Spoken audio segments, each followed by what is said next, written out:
अस्सलामु अलैकुम वरहमतुल्लाहि वबरकातुहू। रब्बि इश्रह ली सदरी व यस्सिर ली अमरी वहलुल उक़दतम मिन लिसानी यफ़क़हू क़ौली।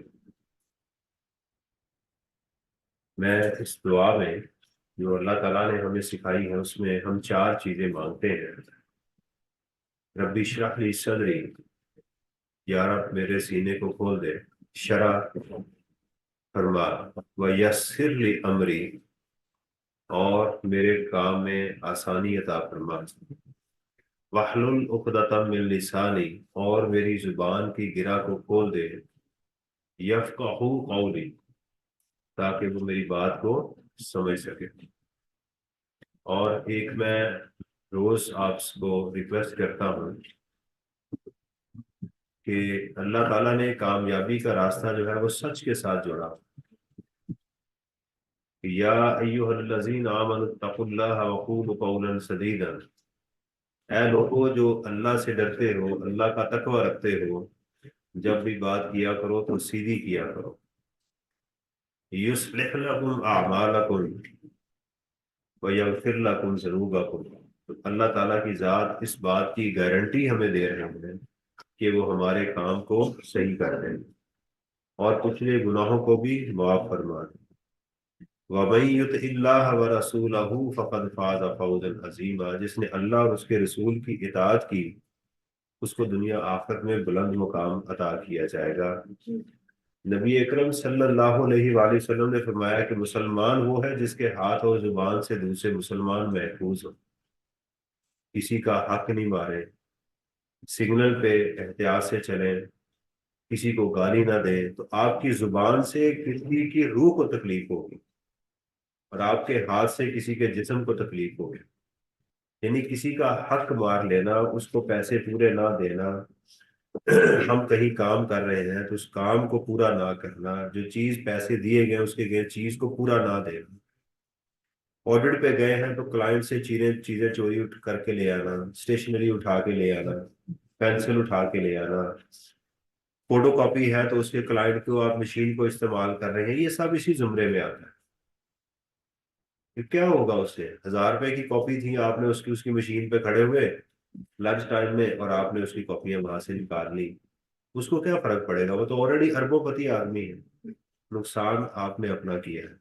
तो इस बात को जरा जहन में रखना है। आज हमारी जो क्लाइमेक्स है, बड़ी हाइट स्टार्ट हुई है कि इशू हमारा ये है कि भी अगर मेरे पास मैंने एक्सपेंसेस किए और उससे जो सेल हुई है वो सेल मुझे एग्जामिनर बता नहीं रहा कि इससे जो चीजें गुड्स मैंने बनाई है उसमें जीरो रेटेड कितने परसेंट है, एग्जाम्ड कितने परसेंट है और टैक्सेबल कितने परसेंट है। तो मुझे क्या करना है कि अपोर्शनमेंट वाला जो हमने पढ़ा था उसकी अपोर्शनमेंट के मुताबिक हमने उसकी सेल के मुताबिक उसकी वैल्यू को डिटरमिन करना है, जिसकी कल हमने प्रैक्टिस की थी लेकिन बगैर किसी डेटा के। अभी आपके सामने जो मैं डेटा सेट आपके सामने ले रहा हूँ ये हमने पास पेपर से उठाया और हमने उसकी कंडीशन को नीचे से डिलीट कर दिया, लेकिन ये है पास पेपर का ही डेटा है जो हमने वहां से उठा के यहाँ पर यूज किया हुआ है। असूल हमारा क्या होगा, कल मैंने आपको स्टेप्स बताए थे। क्वेश्चन में से नंबर 1 हम अपना हक निकालेंगे, इनपुट निकालेंगे। नंबर 2 वो फिर देखेंगे क्या ये जो मुझे चीज हक मेरा इनपुट दिया गया है क्या इसकी अलग अलग मुझे बता दिया गया है कि कहाँ पे इस्तेमाल हुआ है, तो ठीक है। नहीं तो फिर मुझे एक नई वर्किंग करनी पड़ेगी। 95% क्वेश्चन के अंदर मुझे ये वर्किंग करना पड़ेगी, 95% क्वेश्चन में मुझे ये वर्किंग करना पड़ती है। ये वर्किंग कैसे पता चलता है, ये आपको सेल से पता चलता है, ये आपको सप्लाईज से पता चलता है कि क्या सप्लाईज मुझे डाइवर्सिफाइड हैं। और डाइवर्सिफाइड मैं वर्ड यूज करूंगा बार बार, यानी टैक्सेबल, एग्जाम्ड, ठीक है, और जीरो रेटेड, किसी भी कॉम्बिनेशन में अगर मौजूद हो तो मुझे क्वेश्चन में क्या करना है, वर्किंग टू भी करनी पड़ेगी। कुछ क्वेश्चन ऐसे हैं जहां वर्किंग टू की जरूरत नहीं पड़ेगी, जहां सेल्स की कोई एक ही टाइप होगी, या अगर सेल्स एक से ज्यादा तरह की होंगी तो फिर उनके अलग अलग एक्सपेंसेस गिवन होंगे, फिर भी हमें इसकी जरूरत नहीं पड़ेगी।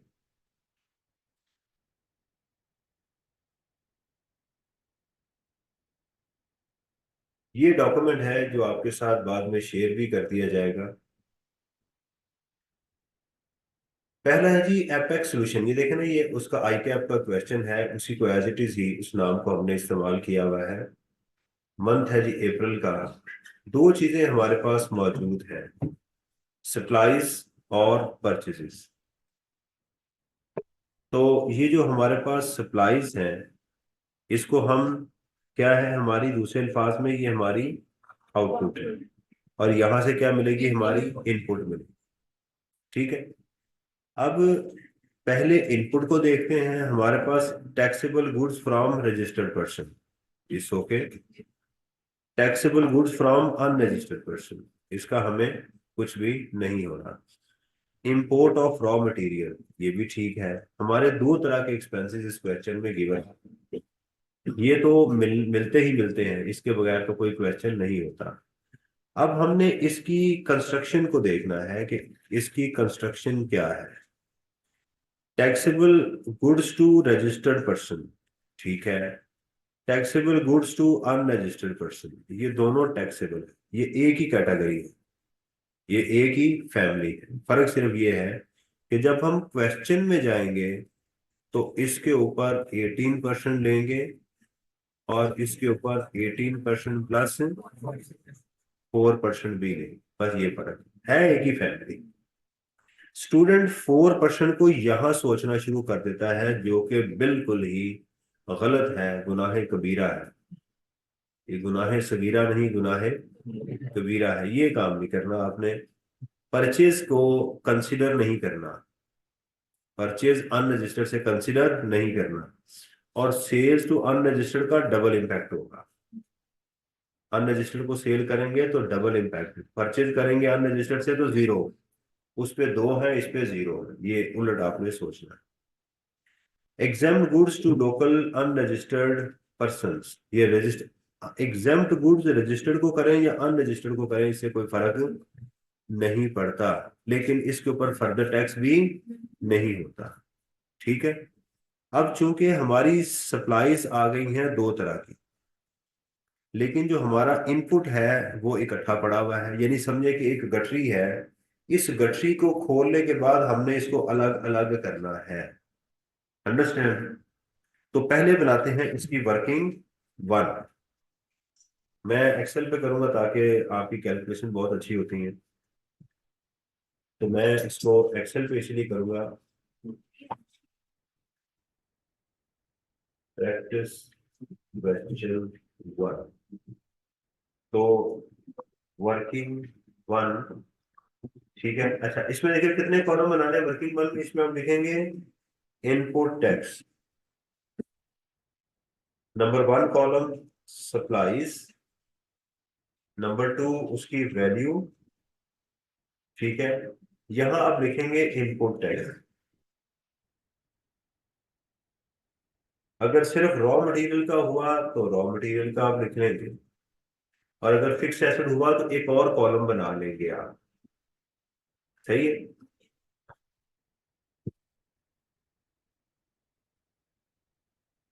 मैं परसेंटेज का कॉलम बना देता हूं, लेकिन आप आइंदा डायरेक्ट खुद कीजिएगा इसको।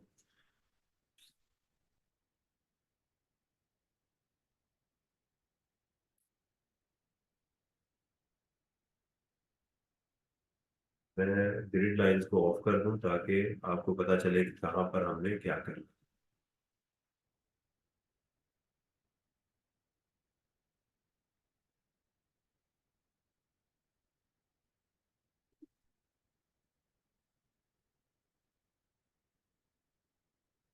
ये असल में वर्किंग टू थी।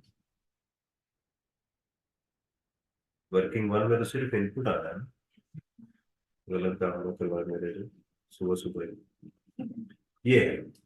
अब यहाँ पर हमने कौन सा डेटा उठाना है, ये वाला। ये इनपुट हमें सारी यहाँ से मिलेगी।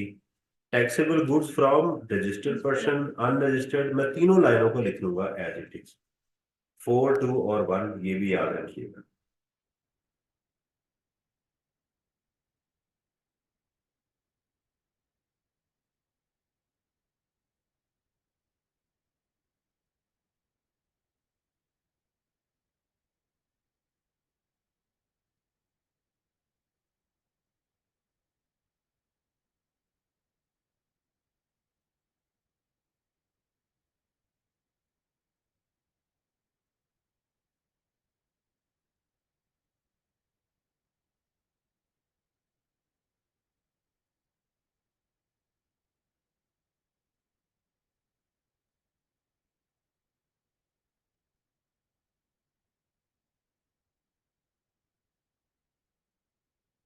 ये आप यहाँ के लिख सकते हैं, वर्किंग में बाहर नहीं लिखना आपने।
नहीं जी, हमारी वर्किंग 1 कंप्लीट हो गई। सही। 90,000 सिंगल लाइन देखें, चीजों को जो नोट करने वाली है। मैंने वर्किंग 1 का रेफरेंस दिया,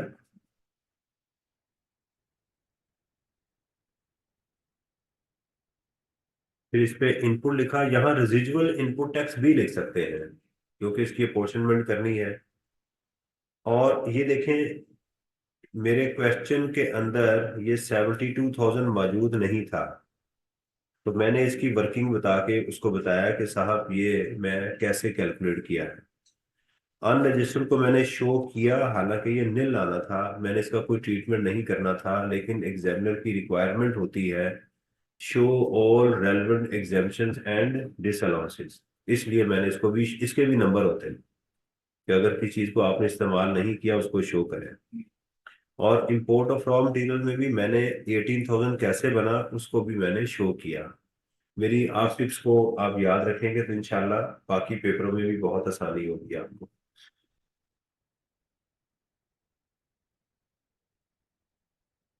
तो ये मैंने क्या किया कि सारी फसल को एक दफा इकट्ठा कर लिया। ठीक है। मैंने क्या किया, अपने पास सारी फसल को इकट्ठा कर लिया। अब इस फसल को फैमिलियों में डिस्ट्रीब्यूट करना है। ये समझे कि फसल इकट्ठी हो गई है, लेकिन इसमें से ये बात ध्यान में रखनी है, ये वैल्यू नहीं है, ये टैक्स।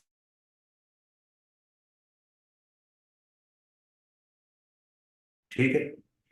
अच्छा, अब आ जाते हैं वर्किंग टू के ऊपर।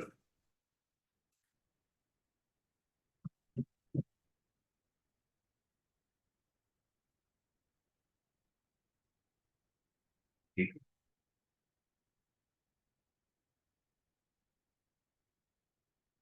आप इसकी हेडिंग देंगे अपोर्शनमेंट ऑफ इनपुट टैक्स।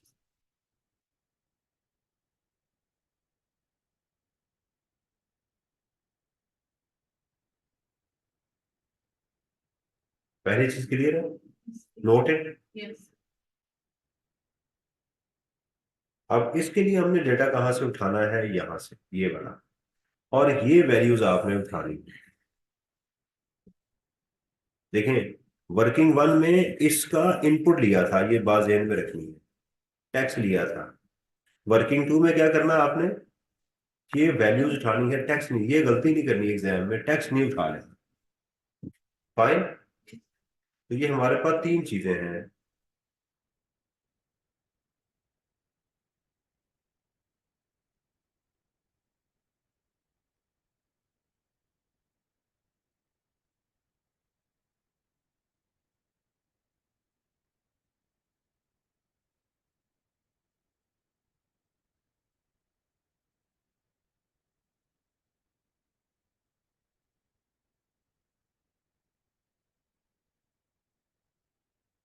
इसको आपने नीचे करना है। यहाँ कितनी फैमिलीज हैं? दो। पांच, दो और तीन।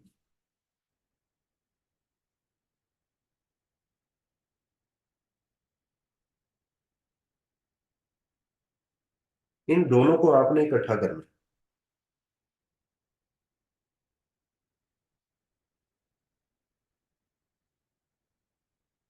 क्योंकि ये एक ही फैमिली है। ये बात बार बार मैं आपको कह रहा हूँ, आप सप्लाई रजिस्टर्ड को करें या अनरजिस्टर्ड को, टैक्सेबल गुड्स की वो टैक्सेबल ही रहेगी। ये एक ही फैमिली है, बस समझे कि दो भाई हैं, बस फैमिली अलग अलग है। भाई दो है, फैमिली एक ही है। ये एक फैमिली ये है, एक फैमिली ये है।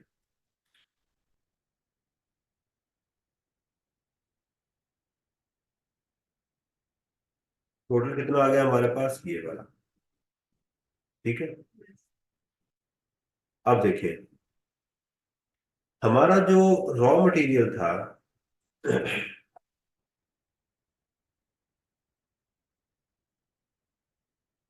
वो ये था। यानी असल में ये वो अमाउंट थी जिसको हमें इन दो फैमिलीज में डिस्ट्रीब्यूट करना था। समझ आ रही? ये वो अमाउंट है जिसको हमने क्या करना है, दो फैमिलीज में डिस्ट्रीब्यूट करना है। तो अब हम 90,000 का एग्जामिनर को यहाँ रेफरेंस दे देंगे W1 कि ये अमाउंट कहाँ से आई? W1 से। W1 से ये अमाउंट आ गई, ये वाली। और यहाँ पर हम इसकी, आप चाहें तो एग्जाम में परसेंटेज लिख सकते हैं, कोई इशू नहीं है। आप क्या करेंगे? 7 lakh divided by 10 lakh. 3 lakh divided by 10 lakh.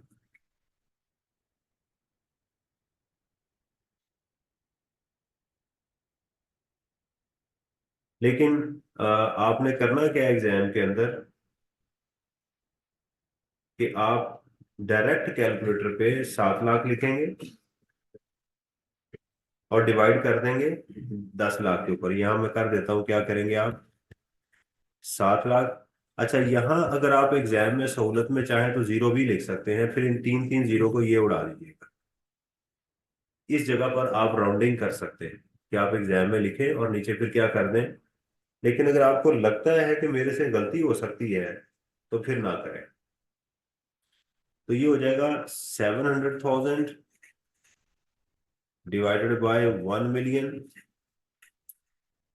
यानी इसको इस पे डिवाइड करके इससे मल्टीप्लाई करें। यानी आप आइंदा ऐसे ही काम किया करेंगे ताकि आंसर में फ्रैक्शन ना आए, रिप्लाई ठीक आ जाए। यानी आप कैलकुलेटर पे लिखेंगे 7 लाख, इसको डिवाइड कर देंगे 10 लाख के ऊपर, फिर मल्टीप्लाई करेंगे 90। जो आंसर है वो आपने इधर लिखना। ठीक है जी, ये आ गया।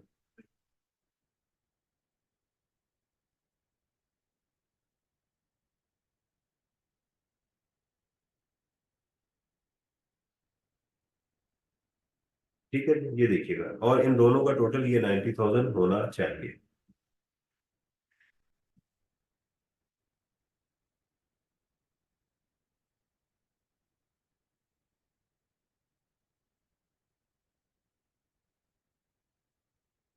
किसी को ये बात अगर कंफ्यूज कर रही है तो मेरे से पूछ ले। मैंने कहा ये आप एग्जाम में लिख भी सकते हैं, नहीं भी लिख सकते।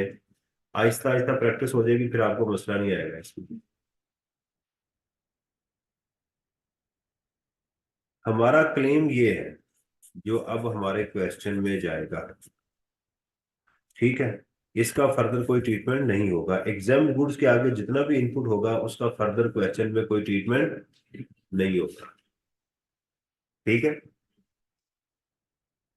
अब चलते हैं अपने क्वेश्चन के ऊपर। अब क्वेश्चन में अब उसका नाम लिखेंगे एपेक्स लिमिटेड, या जो भी उसका नाम था, computation sales tax payable for the month of April. इसको, और इसको सिंगल लाइन से क्लोज कर दें। तो मेरे क्वेश्चन है, और कौन सी फिगर जाने वाली है? ये वाली। अच्छा, अब ये जो चीजें लिखी है ना, ये सेम, ये हमारे क्वेश्चन में सेम, इसको आपने रिप्रोड्यूस करना है नीचे। ठीक है, अब पहले इसकी चीजें देखें। अब लिखेंगे आउटपुट टैक्स, इसमें आप करेंगे, ताकि टेम्पलेट पहले बना लेना, लेस इनपुट टैक्स। ठीक है, और क्या तीसरी चीज करनी है, add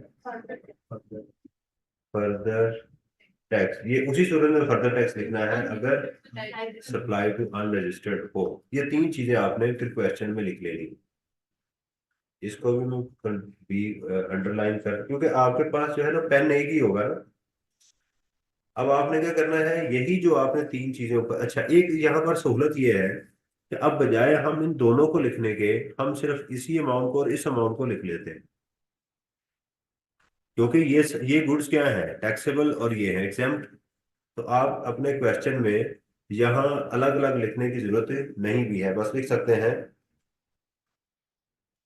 supply of taxable goods 700,000 into 18%। बस ये जेहन में रखना है कि अब इसका टैक्स लेना है आपने।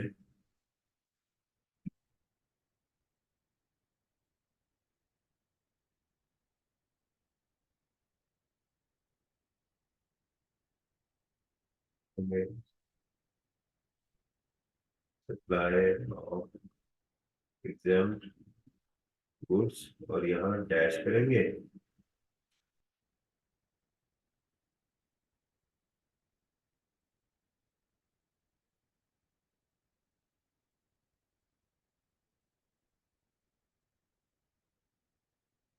क्यों नहीं, ठीक हो गया।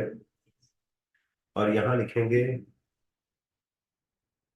इनपुट टैक्स, और वर्किंग टू का रेफरेंस देंगे आप।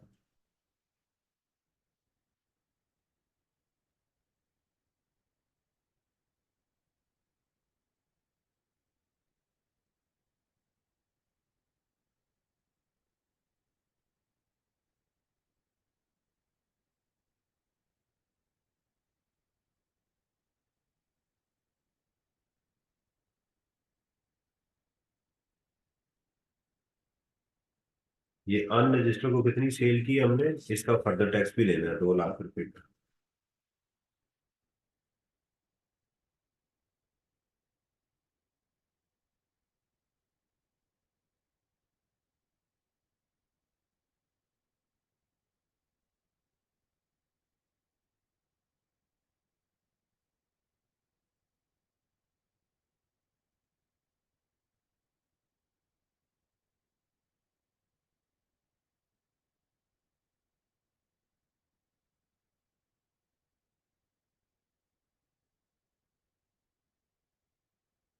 इसको डबल लाइन से क्लोज करो।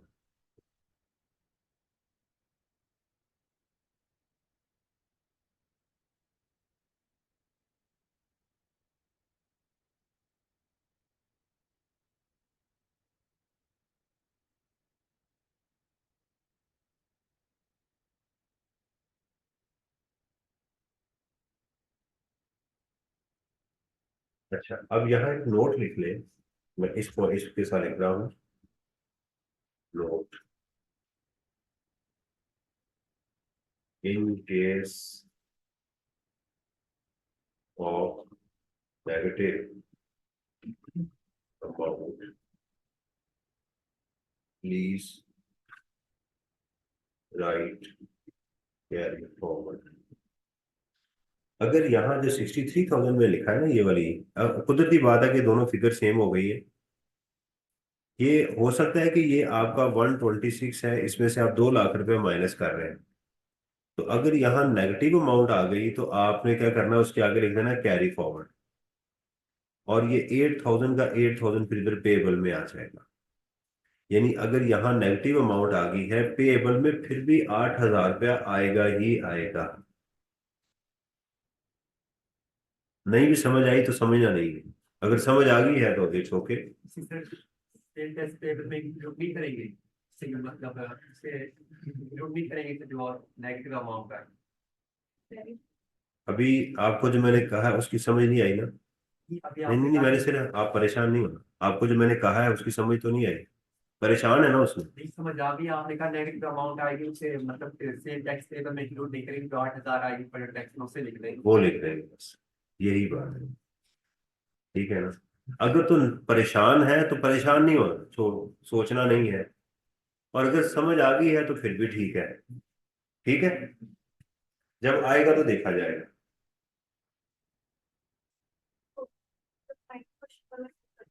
अभी तो अभी अभी अभी आपने पहले पढ़ा हुआ है। पता है कि ये परेशान हो जाएंगे। ये बच्चे छोटे बच्चे हैं ना। ये बेचारे परेशान हो जाए। आएगी इंशाल्लाह, आ जाएगी। ठीक है जी। ये आपने, ये आप अब आपके दिमाग में रहेगा कि ये नेगेटिव कैसे है। जैसे हमारे इलेक्शन हुए हैं वैसे ये भी हो जाएंगे। जी समझ आ गई? ये एक बेसिक टेम्पलेट मैंने आपके सामने बना दिया है। चले आप मुझे बताएं कि ये जो अपॉर्शनमेंट है ये कब करेंगे? जब फैमिलीज एक से ज्यादा, इंग्लिश में लफ्ज क्या इस्तेमाल करूंगा, डाइवर्सिफाइड। जब फैमिलीज एक से ज्यादा हो और उनके हिस्से का पता ना हो तो फिर हम ये वाला काम करेंगे। सही है?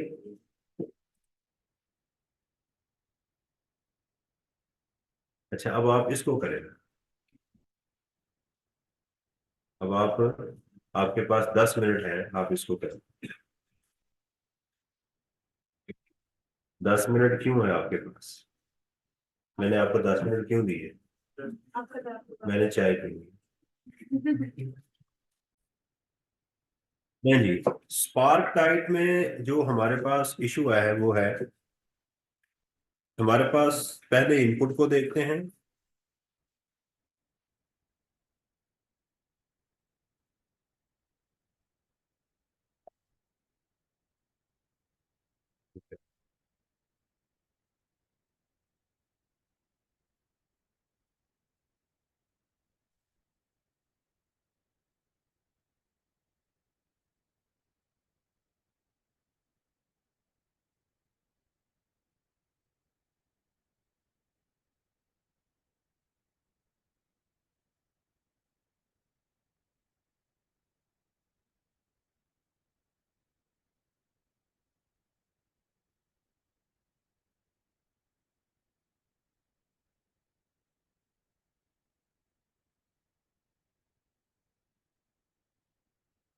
नहीं जी, इस स्पार्क टाइप प्रैक्टिस क्वेश्चन 2 के अंदर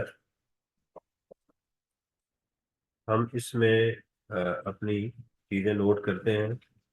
सबसे पहले हमारे पास ये इनपुट है, taxable goods from registered person. बिल्कुल सही है, इसके ऊपर हमें इनपुट मिलेगा। Taxable goods from unregistered person, goods तो टैक्सेबल हैं लेकिन अनरजिस्टर्ड पर्सन है, क्योंकि इनवॉइस नहीं मिलेगी लिहाजा इसका इनपुट हमें नहीं मिलेगा। Exempt goods from registered person, person तो रजिस्टर्ड है लेकिन गुड्स एग्जेम्प्ट हैं। जब हमने गुड्स बाय की हैं एग्जेम्प्ट, तो उसके ऊपर भी हमने टैक्स, तो हमारा इनपुट किसके ऊपर बचा? इसके ऊपर। ये हमने क्या किया कि सारी गंदम अनाज इकट्ठा कर लिया, इसको परसेंटेज से मल्टीप्लाई करेंगे तो हमारे पास वर्किंग 1 आई।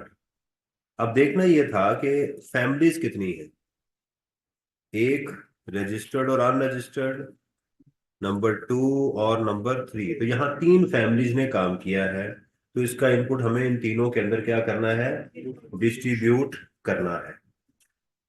सही है, चूंकि आपने क्वेश्चन कर लिया हुआ है इसलिए मैं भी थोड़ी सी सुस्ती का मुजाहरा करने लगा हूं कि मैं यहाँ डेटा सारा कॉपी कर लूँ।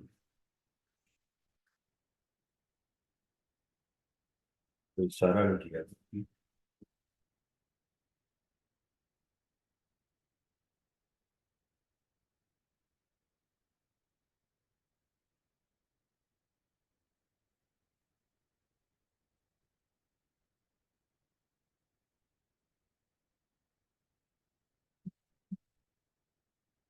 क्वेश्चन नंबर हमारे पास आ गया जी 2।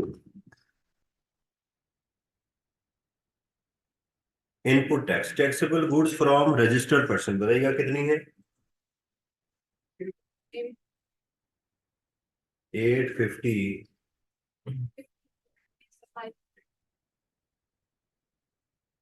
एक जीरो से क्या फर्क पड़ता है? चलो चलो, अल्लाह का शुक्र है आपको पता है। इंटू 0.1, ठीक है जी। और टैक्सेबल गुड्स फ्रॉम, और फिर है एग्जाम्प्ट गुड्स, वो भी जीरो हो गई, ठीक है जी। तो हमारा क्वेश्चन में जो डेटा था ये आ गया। सही। उसके बाद फैमिलीज हमारे पास कितनी है? 3। तो इस क्वेश्चन में हमारा एक और जो है वो यहाँ पर फैमिली को हमें ऐड करना है, और वो है जीरो रेटेड गुड्स, ठीक है। जीरो रेटेड गुड्स, ये भी हमारे पास आ गई। अब इसमें मुझे वैल्यूज बताइएगा क्या क्या है।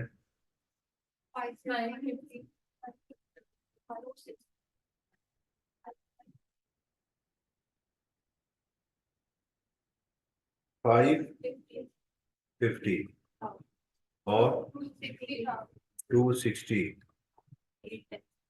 और जीरो रेटेड 530, 130। अच्छा, उन स्टूडेंट के लिए जिन्होंने अभी लेक्चर सुनना शुरू किया उनके लिए ये यहाँ से डेटा उठाया हमने, ये वाला, ये वाला और ये वाला।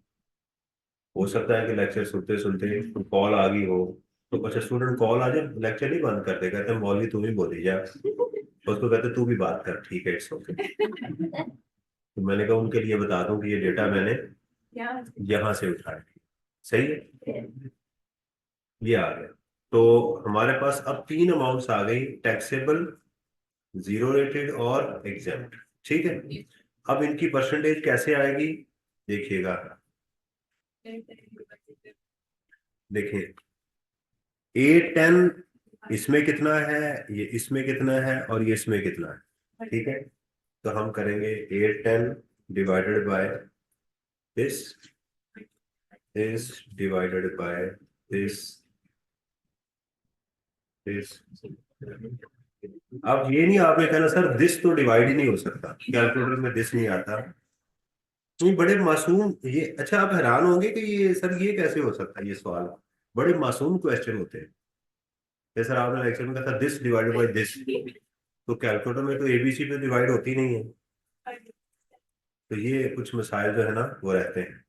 आप कैलकुलेटर पे करेंगे कैसे देखिएगा, आप कैसे करेंगे एग्जाम में, इसको डिवाइड करेंगे इस पे और मल्टीप्लाई करेंगे, ये आपने कैलकुलेटर पे करना है, परसेंटेज शो ना करें बेशक।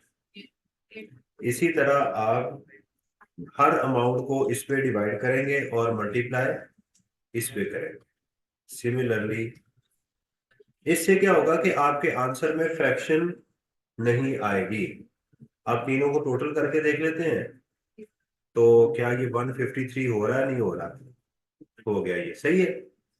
अब जरा सुनिएगा, यहां तक पहुंच गए, ये अमाउंट हमारी खत्म हो गई। हमारी क्लेमेबल अमाउंट अब ये है, इसमें से ये अमाउंट हमारी क्या होगी, हमारे क्वेश्चन में जाएगी और ये रिफंड में जाएगी। यानी अभी हमें सिर्फ ये वाली अमाउंट चाहिए मेरे क्वेश्चन के लिए, सही है। और ये कहाँ जाएगी, रिफंड में। इसका नाम था स्पार्क, स्पार्क किड्स। ये वो किड्स हैं जिनमें स्पार्क है। आउटपुट टैक्स, चले मैंने थोड़ा सा नाम चेंज कर दिया ना आपकी सहूलत के लिए। ये हो गया टोटल मिला के टैक्स, ये 10 हो गया, 810।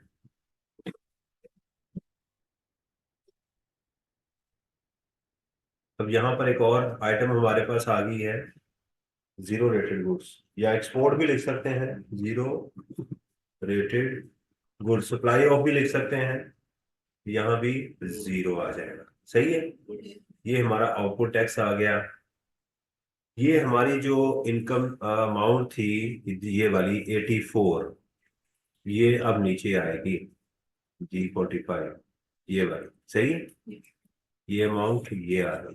तो ये हमारा आउटपुट। इसमें आप यहाँ एग्जाम में लिख भी दे सकते हैं, तो एग्जामिनर बार बार लिखता भी है आउटपुट टैक्स, या टोटल आउटपुट टैक्स भी लिख देता है वो। ऐसे भी आप कर सकते हैं, क्योंकि हेडिंग वो मिल जाए। और ये हमारा ये आंसर आ गया। अनरजिस्टर्ड को कितनी सप्लाई थी?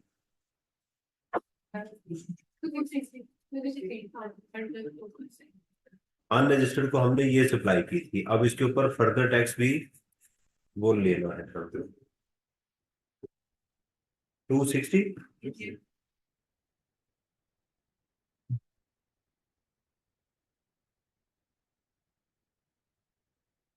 तो हमारा टैक्स, सेल्स टैक्स पेएबल ये आ गया। अब इसमें रिफंडेबल लिखेंगे यहाँ,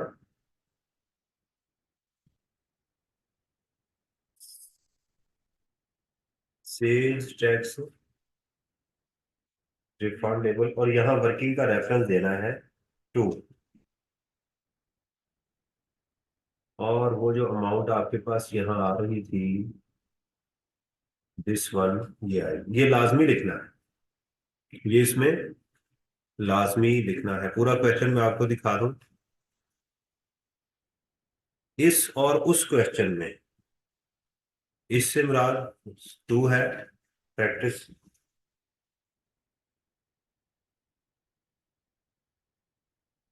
क्वेश्चन 2 है ये, ठीक है।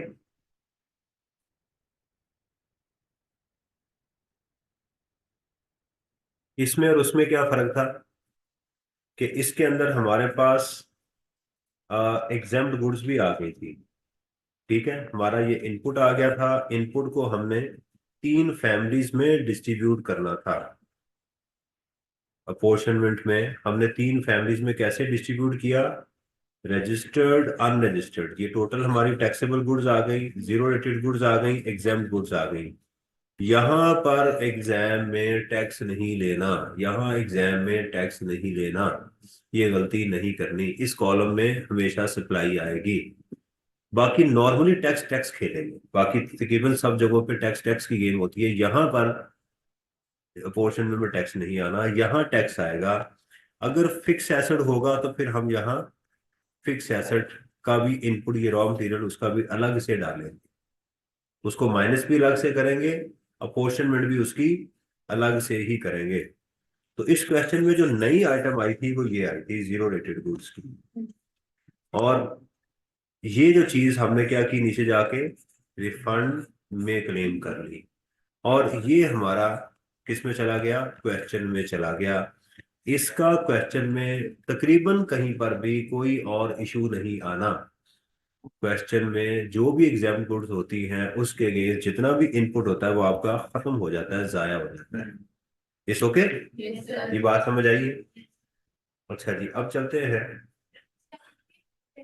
लिखा हुआ है, ये देखिए, ये लाजमी लिखना है रिफंड। कौन सा? ये वाला, ये वाला। अच्छा जी, अब ये यही सेम इंफॉर्मेशन जो थी सारी, जब आप क्वेश्चन करेंगे तो उठा के इधर ले आएंगे। सारी भी लिख सकते हैं, ना चाहे थोड़ा सा इख्तिसार से करना चाहें तो यहाँ सप्लाई टू रजिस्टर्ड और अनरजिस्टर्ड को अलग अलग भी कर सकते हैं। मैंने यहाँ इकट्ठी कर दी, और वो हो गया 8 8 10। इसका रेफरेंस आप दें वर्किंग टू का, कि 8 10 8 10 कहाँ से आया है।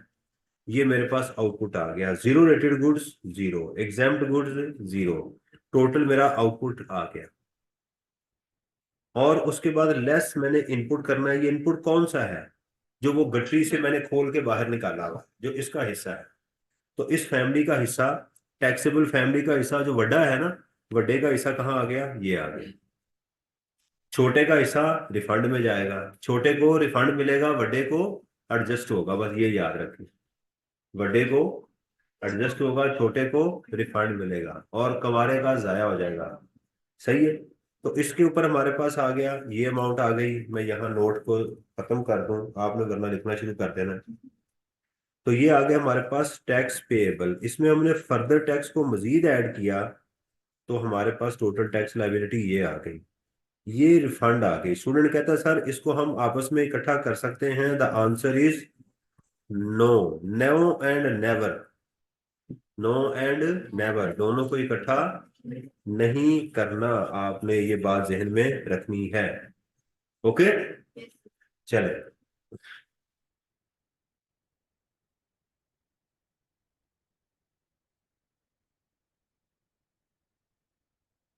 अच्छा, ये बाकी आपने क्या करना है कि ये असाइनमेंट्स करनी है। अच्छा, अब मैं आपको क्वेश्चन दिखाता हूं ताकि आपको तसल्ली हो जाए कि आप पेपर में भी ऐसे ही होता है या पेपर में ऐसा नहीं होता। उसको हम देखते हैं।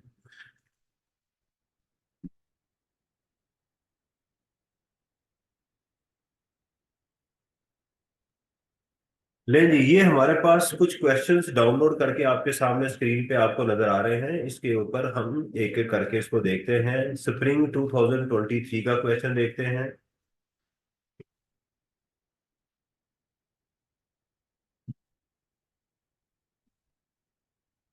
ये आपकी तशफ़ी के लिए, ताकि दिल को हौसला हो जाए कि जो मौलवी साहब हैं ये बात ठीक कर रहे हैं, कोई ऐसी। ये देखिएगा, बस इसमें परचेज ऊपर आ गई, सप्लाईज नीचे चली जाए। तो इसमें एग्जाम में हम कमेंट बिल्कुल नहीं लिखेंगे कि why you have put the purchases before the supplies. ठीक है, वो वाला काम नहीं करना। परचेजेस फ्रॉम रजिस्टर्ड पर्सन, ठीक है, ऊपर रुपीज इन मिलियंस में है। ये बात एहतियात से देखनी है एग्जाम में, क्योंकि नीचे हो सकता है मिलियंस ना हो। Taxable goods from unregistered person गई। Taxable goods to registered person, okay. Taxable goods to unregistered person. क्या इस इतने डेटा को देख के क्या आपको नजर आता है कि वर्किंग टू होगी अपोर्शनमेंट वाली? क्योंकि फैमिली ही है, इसमें फैमिली ही मोचा ही मोचा ना। ये वाला हो गया कि इसमें वर्किंग टू डायरेक्ट क्वेश्चन में चले जाएंगे, ना वर्किंग वन बनाएंगे ना वर्किंग टू बनाए। डायरेक्ट क्वेश्चन में वर्किंग वन बना भी देंगे फिर भी कोई मसला नहीं। ठीक हो गया, चलो। नहीं, थैंक यू नहीं, अभी सब्र करें ना। ये आवाज आ गई थैंक यू थैंक यू नहीं भी, मैं अभी मैंने क्वेश्चंस, ये तो किताब ही खुल गई है। ये तो सी है पा गया, ये वाला। अब ये ना हो गए सारे क्वेश्चन ही ऐसे आ जाए। ये देखिए, ये इसमें हमारे पास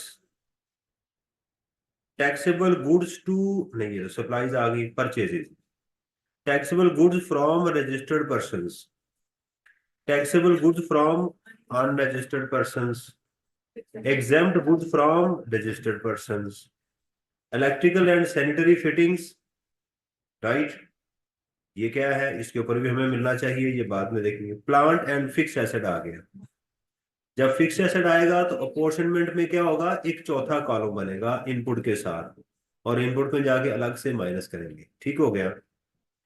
taxable goods to registered person, export, इसमें से हमें रिफंड मिले। अब इसमें वर्किंग टू होगी नहीं होगी? होगी, क्योंकि पता इसका मतलब होता है सर बस।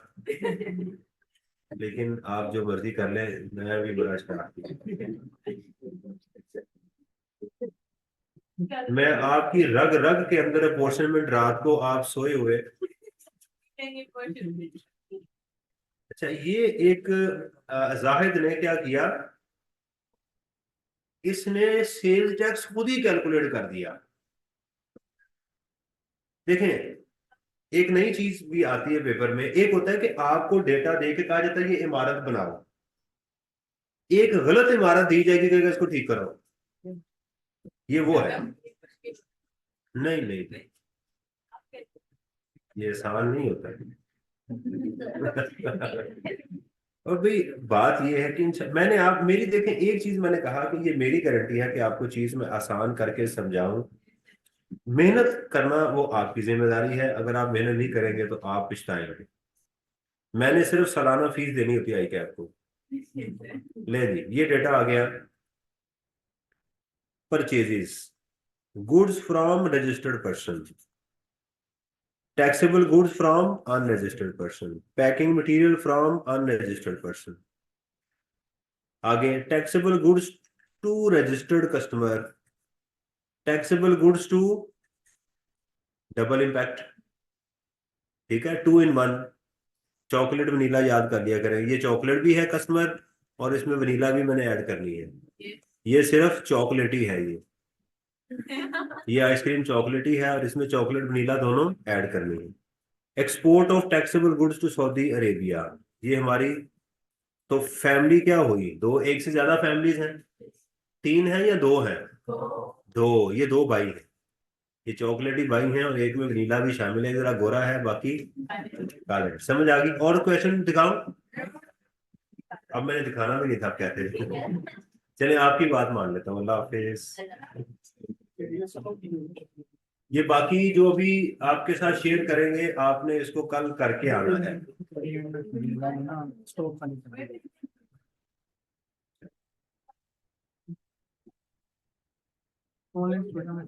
एक